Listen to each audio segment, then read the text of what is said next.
ஓம் சரணாகத தீனார்த்த பரித்ராண பராயணே சர்வஸ்யார்த்திகரே தேவி நாராயணி நமோஸ்துதே.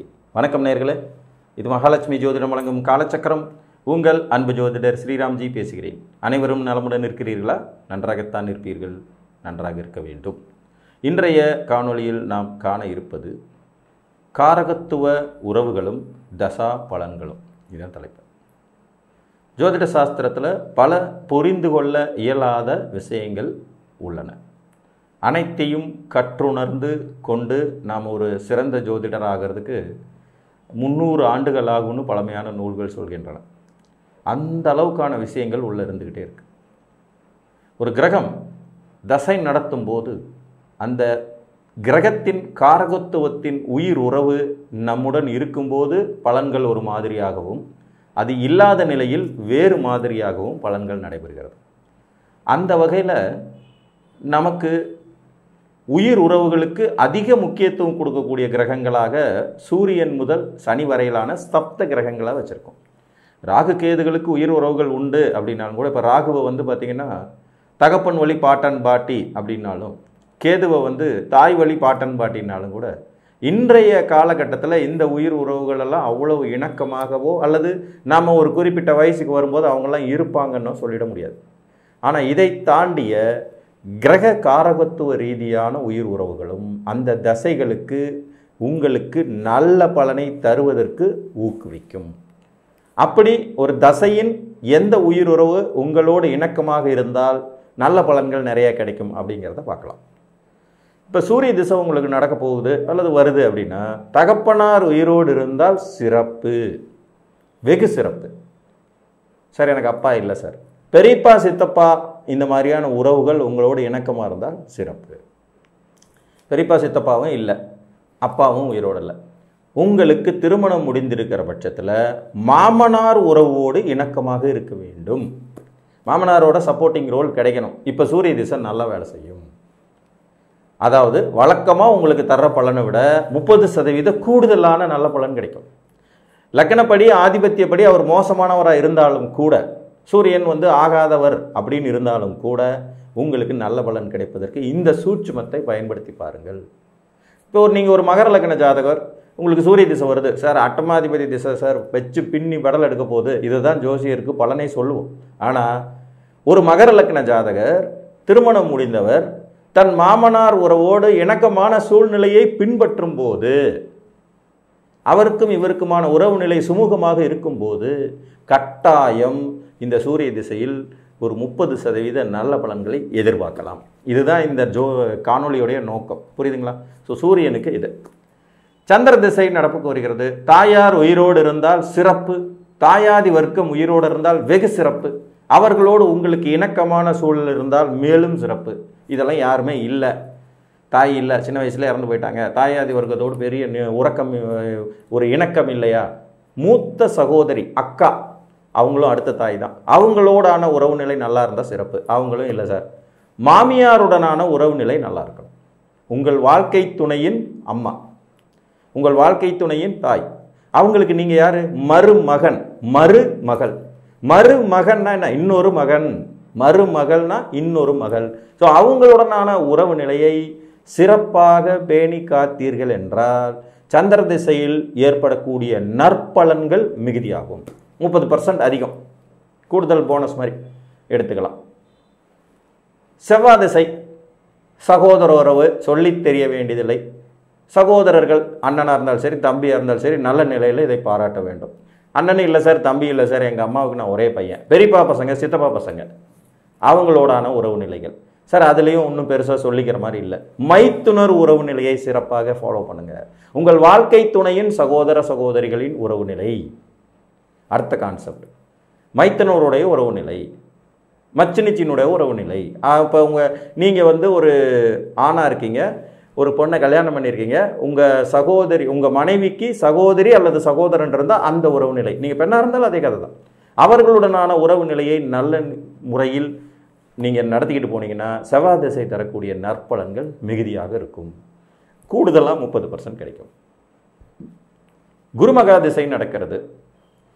ஆசிரியருடனான உறவு நிலை சிறப்பாக இருக்கணும். குழந்தைகள் கண்டிப்பாக இருக்கணும். குருதிசையில் நல்ல பலன் வேணுமா? குழந்தை இருக்கணுங்க. குழந்தை இல்லைன்னா குருதிசை வேஸ்ட், சும்மா கடந்து போகிற மாதிரி போயிடும். உங்களுக்கு அவர் கெடுதல் செய்யக்கூடிய கிரகமாக இருந்தால் கூட நல்ல குழந்தைகள் உங்களுக்கு இருக்கிற பட்சத்தில் இந்த கெடு பலன்கள் வெகுவாக குறையும். இப்போ மிதுன கன்னி லக்னம், ரிஷப துலா லக்னத்துக்கெல்லாம் குரு ஒன்றும் பெருசாக நல்லது செய்கிறவர் இல்லை. ஆனால் அப்படிப்பட்ட லக்னங்களுக்கு கூட குழந்தைகள் நல்ல நிலையில் இருக்கிற பட்சத்தில், குழந்தைகளுக்கும் உங்களுக்குமான உறவு நிலை சிறப்பாக இருக்கிற பட்சத்தில் குரு தரக்கூடிய கெடு பலன்கள் வெகுவாக குறையும், நல்ல பலன் இருக்கும். குழந்தைகள் இல்லாத நிலையில் குருதிசை நடக்காது. சின்ன வயசுலேயே எனக்கு குருதிசை வருகிறது சார், குருமார்களிடத்தில் அதிக இணக்கம் காட்டுங்கள். குருமார்களிடத்தில் அதிக இணக்கம் காட்டுங்கள். ஏன்னா படிச்சுக்கிட்டு இருக்கிற வயசு இருக்கும் இல்லையா, அதில் குருமார்களுடன் உங்களுக்குமான உறவு நிலை நல்ல சிறப்பாக இருந்ததுன்னா கண்டிப்பாக அது குரு திசையில் உங்களுக்கு நல்ல பலனை கட்டாயம் கொடுக்கும். குரு திசையினுடைய சூட்சுமம் இதுதான். ஒன்று, உங்களுக்கு குழந்தைங்க இருக்கணும். நீங்கள் குழந்தை பருவத்தில் படிக்கிற வயசில் இருக்கும்போது குரு திசை வருதா, அப்போ ஆட்டோமேட்டிக்காக குருமார்களின் தொடர்புகள், ஆசிரியர் உங்களுக்கு கற்றுக் கொடுக்குறவங்க எல்லாருமே உங்களுக்கு ஆசிரியர் தான். ஸோ குருமார்களுடனான உங்களுடைய உறவு நிலையை செம்மையாக பழக்கப்படுத்திக் கொள்ளுங்கள். சுக்கிர திசை நடப்பில் இருக்கு. சுக்கிர திசை, சுக்கிரன் உயிர் உறவுகளில் நமக்கு வாழ்க்கை துணையை குறிக்கக்கூடியவர். மெயினாக வாழ்க்கை துணையை குறிக்கக்கூடியவங்கனால வாழ்க்கை துணை இருக்கும்போது சுக்கிர திசை நல்ல விதமான பலன்களை கூடுதலாக தருவதற்கான வாய்ப்புகள் உண்டு. கல்யாண வயசில் சின்ன வயசுலேயே சுக்கிர திசை வந்துடுது. அதனால தான் குட்டி சுக்கிரன் கொடுத்து கெடுப்பான்னு சொல்கிறதே. சின்ன வயசுலேயே சுக்கிர திசை வரும்போது அதற்கான உறவு உயிர் நிலைகளை நம்ம ஃபாலோ பண்ண முடியவே முடியாது. ஏன்னா இங்கே ஆணாக இருந்தாலும் பெண்ணாக இருந்தாலும் அது காமங்கிற ஒரு கான்செப்டை கொடுக்கறதுனால சுக்கிரன் தரக்கூடிய உயிர் உறவு அப்படிங்கிறது மெயின் கான்செப்ட் வாழ்க்கை துணை தான். அப்போ அதனால தான் மிடில் ஏஜில் கல்யாண வயசுலேருந்து சுக்கிர திசை வந்தால் நல்லது அப்படின்னு சொல்கிறதுக்கான மெயின் காரணம். அப்போ சுக்கிர திசை உங்களுக்கு முழு பலன் அளிக்க வாழ்க்கை துணையின் உறவு நிலை கண்டிப்பாக நல்லா இருக்கணும். அப்படி நல்லா இருக்கிற பட்சத்தில் தான் சிறப்பானது ஒரு சுக்கிர திசையின் முழு பலன்களை நீங்கள் அடைய முடியும். ஒருவேளை சுக்கிரன் உங்களுக்கு ஆகா வழியாக இருக்கார். இப்போ ஒரு உதாரணமாக மீன லக்ன ஜாதகம் சுக்கிர திசை சிறப்பாக சொல்ல முடியாது. 3, 8 கூடிய 2 அவயோக வீடுகளுக்கு அதிபதி. அப்போ இவர் தன் வாழ்க்கை துணைக்கு தர வேண்டிய முக்கியத்துவத்தை சிறப்பாக தர்ற பட்சத்தில் இந்த சுக்கிர திசையினால் கிடைக்கக்கூடிய கெடு பலன்களின் அளவு வெகுவாக குறையும். அப்போ வாழ்க்கை துணைக்கு முக்கியத்துவம் கொடுத்து சுக்கிர திசையை எளிதாக கடக்க முடியும். புதன் மகா திசை மாமன் உறவுகள் அனைத்திற்கும் பொதுவானது. குழந்தை பருவத்தை குறிக்கக்கூடியதும் புதன் தான். கல்வி கற்கும் வயதில் உள்ள உறவு சம்பந்தப்பட்ட குழந்தைகள் யாருக்காவது நீங்கள் உதவி பண்ணாலும் சரி, உங்கள் குழந்தைங்க கல்வி கற்கும் வயதினில் நல்ல நிலையில் அவங்கள கொண்டுட்டு சரியான ஒரு முன்னுதாரணமாக நீங்கள் வாழ்ந்துட்டு இருந்தீங்கனாலும் சரி, தாய்மாமன் உறவு, மாமனார் மாமியார் உறவு, அத்தை மாமா உறவு, இவர்களோடு இணக்கமான சூழலை உருவாக்கி கொண்டிருக்கும் போதும் சரி, புதன் திசை நல்ல பலன்களை தருவதில் மிகுதியான அமைப்பு இருக்கும். இப்போ ஒரு தனுசு லக்ன ஜாதகர், அவருக்கு புதன் திசை ஸ்டார்ட் ஆகுது. சார் பிஸ்னஸ் பண்ணலான்னு இருக்கேன் அப்படின்னு கேள்வி கேட்டார். நான் நார்மலாக தனுசு லக்னக்காரங்களை பிஸ்னஸ் பண்ணுறதுக்கு அலோடே பண்ண மாட்டேன் சார், எப்படியும் ரிஸ்க்கு தோற்று போயிடுவீங்கன்னு. சார் நான் எங்கள் மாமாவோட சேர்ந்து தான் பண்ண போகிறேன் அப்படின்னாரு. எங்கள் தாய் மாமனோட சேர்ந்து தான் பண்ண போகிறேன், அவர் தான் பிஸ்னஸ் பண்ணுறாரு, என்னை ஒர்க்கிங் பார்ட்னராக சேர்த்துக்கிறாரு, 10% தரேன்னு சொல்கிறாரு, ஒரு சின்ன அமௌண்ட் நான் போட்டால் போதுன்னொன்னே சரின்னு சொல்கிறேன். இங்கே புதன் திசை அவருக்கு மாமன் ரூபத்தில் தொழிலை அமைத்து தருகிறது. அதன் மூலம் இவர் வளர்ச்சி அடைகிறதுக்கான வாய்ப்புகளை உருவாக்குகிறது. அப்போ ஒரு சூட்சுமத்தை புரிந்து கொண்டால் தசைகளின் பலன்களை நாம் பல மடங்கு அதிகப்படுத்திக்கலாம்.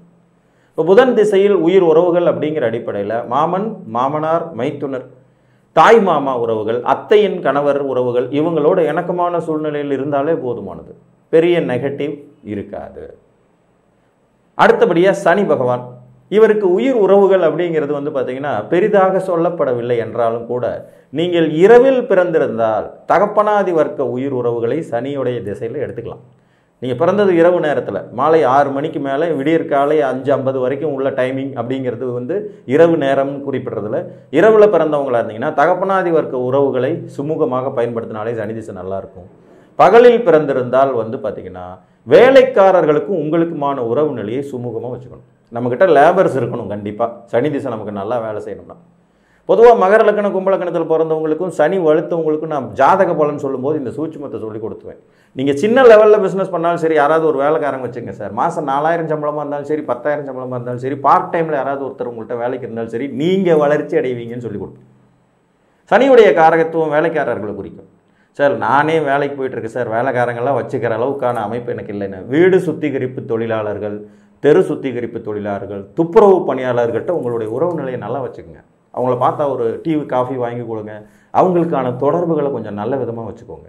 வயதில் மூத்தவர்களோடான உறவு நிலையை சிறப்பாக வச்சுக்கிட்டிங்கன்னா நல்லாயிருக்கும். வயதில் மூத்தவர்கள் இல்லையா, எதுவுமே முடியலையா, உடல் ஊனமுற்றவர்களுக்கு மாதம் ஒரு தடவை சாப்பாடு வாங்கி கொடுங்க. அவங்களோட நல்லா பேசுங்க. ஒரு அரை மணி நேரம் டைம் ஸ்பெண்ட் பண்ணுங்கள் அவங்களுக்காக.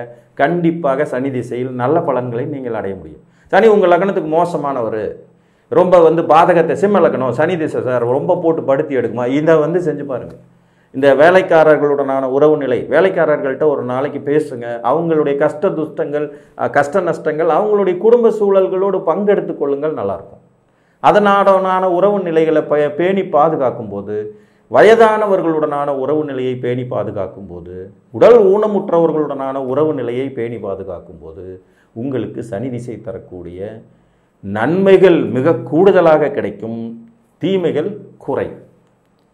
ராகுவுக்கும் கேதுவுக்குமான உறவு நிலை பாட்டன் பாட்டி அப்படிங்கிற அடிப்படையில் வந்தாலும், ராகுவுடனான ஒரு உறவு நிலையை சொல்கிறேன். இது கொஞ்சம் சங்கடமான விஷயம் இருந்தாலும், ராகு கொஞ்சம் சீட்டிங் பண்ணுறவங்களுடைய உறவு நிலைகள் மூலம் தான் உங்களை வளர்ச்சி அடைய வைப்பார்.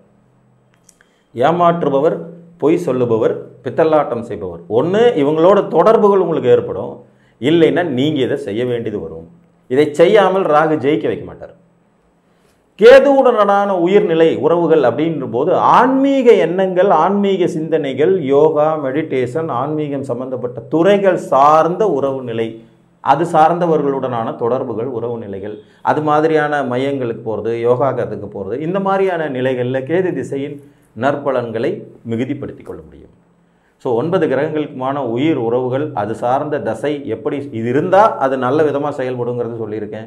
இதை சரியாக பயன்படுத்தி பாருங்கள். உங்கள் வாழ்வியலில் தசாநாதர்களையும் வெற்றி கொண்டு மாற்றங்களை சந்திக்க இயலும் என்று கூறி, மீண்டும் ஒரு காணொலியில் உங்களை சந்திக்கும் வரை உங்களிடமிருந்து அன்புடன் விடைபெற்றுக் கொள்வது உங்கள் அன்பு ஜோதிடர் ஸ்ரீராம்ஜி. நன்றி, வணக்கம்.